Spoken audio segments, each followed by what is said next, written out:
Meg, I'm really excited that you were able to join us from Atlassian. You have a deep-rooted history in doing a lot around social impact. I think many of us are very familiar with the Pledge 1%. In particular, I was also just so impressed how your co-founders really stepped up in Australia and put a strong stance around gay marriage. And again, this wasn't an easy topic. And this was really before brands were taking hard stances on tough topics like we've seen in 2018.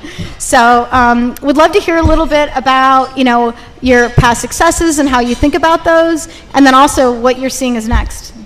Awesome. Thanks for having me. It's a tough act to follow. I know. Especially when you work at a software company, which is what I do.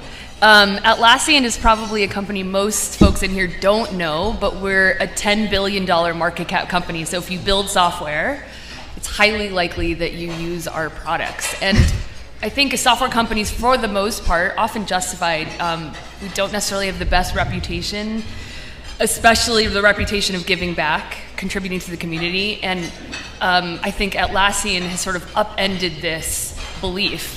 So back when we were nothing, about 15 years ago, the founders made a commitment, what they called the 1% commitment. They said, regardless of how big or small we become as a company, we're pledging to donate 1% of our equity, our time, our employees' time, our products or product licenses, and our profits to the charities of our choice and our employees' choice.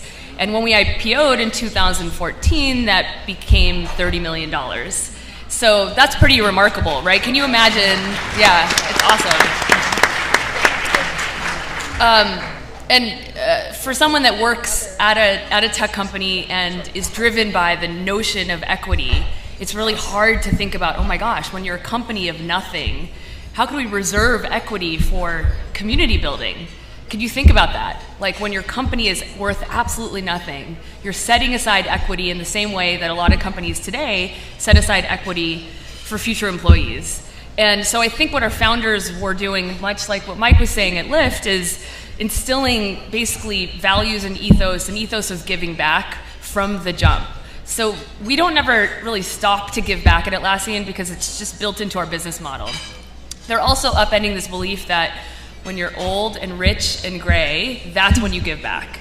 Actually, you can give back whenever you want, and Atlassian actually does a great job of empowering their employees to give back in the context and in a way that feels right for them. So every Atlassian gets 5 full days, fully paid, to contribute to whatever charity that they want to contribute to. So that's a full day of community service, 5 days per year.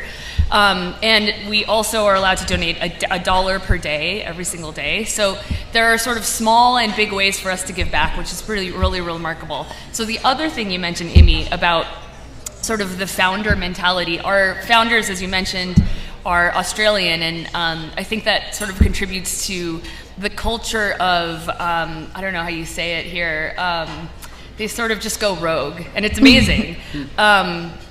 And I think when it comes to speaking out on social issues, especially issues that sort of makes the PR and comms folks nervous in the room, I think it's amazing because they've started to say, you know what, the lines are blurred between what a spokesperson says and what a CEO says. It's time for us to step up if we have a belief on diversity, on gender issues, on immigration policies. We owe our employees to state our belief, and we're going to do so. So it's really amazing, and I think what it tells me is it doesn't matter what industry you're in, it doesn't matter how boring your product is, you can still contribute really meaningfully to your community as long as you actually commit to it. Awesome, thank you. And I'm gonna throw out, Trello's not a boring product. It's not a boring product. So my son said to me, can we do homeschooling on Trello? I was like, wow. Great. So I think Patagonia is a brand, Sam, thanks for joining us here tonight, that we all think of as being really authentic and from the ground up around social impact. So I'm really excited that you're able to be here tonight, and really excited about your ActionWorks platform. So as you know, we're fans of Action and creating brand advocates, and you've really created, from what I've seen, the most robust action platform that a brand has done. So that's been incredible for a relatively small company. So would love to hear kind of how you think about Action creating advocacy and how that became such a priority and what's next. Yeah, that's an excellent question. I mean, we're not a software company, and this is a software project in essence. We make outdoor products, and those take you out into the world to experience things that you just don't see if you don't get out there and do it. You don't go surf, you don't go hike, you don't go ski. And we quickly in our history as a company came to this moment where we realized if we didn't lend our voice to protect those places, if we didn't stand up and take action, we were going to potentially have our surf breaks be degraded by development projects. We were going to lose those backcountry places that we really use as a source of inspiration. And we started supporting grassroots environmental organizations. We started out with a single organization, Ventura, California, and just this last year we eclipsed $100 million in giving over the course of the program. Wow. And we support over 1,000 organizations worldwide. And we looked back. Yeah. Thank you.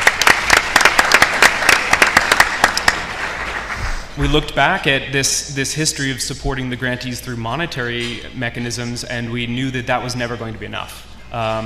Not everyone can give money. Some people have skills to give. Some people have a voice to give. Some people are influencers in a certain way. And we wanted to make sure that those people had a way to take action.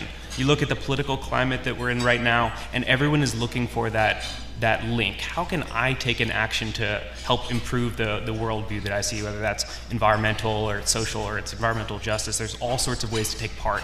And so Patagonia ActionWorks really emerged as a way that we could combine that monetary support of the grassroots environmental organizations with capacity building and message amplification. And Patagonia as a brand, when we say, hey, we support a local organization, Friends at the Los Angeles River, that puts their work at the front stage, and it puts their work in a place where someone who may not have seen them as an organization that they were ready to take part in might say, well, I identify with Patagonia, and I would like to know more about that organization and take part in a way that is meaningful to me. For some people, that's signing a petition. For some people, that is going to an event, and we hope that once you take one action, you'll start to feel the value of that and move up what we call the ladder of engagement to a place of taking further and more meaningful action. So that's really where the inspiration for the platform came from, and we're seeing great interactions all across the country and great value to allow our grassroots environmental organizations to really take their work to the next level. Awesome. Thank you so much. That's great. I took action because of the Patagonia website on Bears Ears. Wow. Thank you. Yeah, you can go onto our website right now, patagonia.com, and you'll find a link to ActionWorks, and you can find local organizations and take action right in your backyard on the issues you care about. So thank you guys. Awesome. Well, great. Well, we're pretty much at time, so I think we would all love to sit up here and talk about how brands can change the world and empower people to change the world, but it's on to the next category. So thank you for your time. And thank you, Melissa. Changing the world 10 minutes at a time.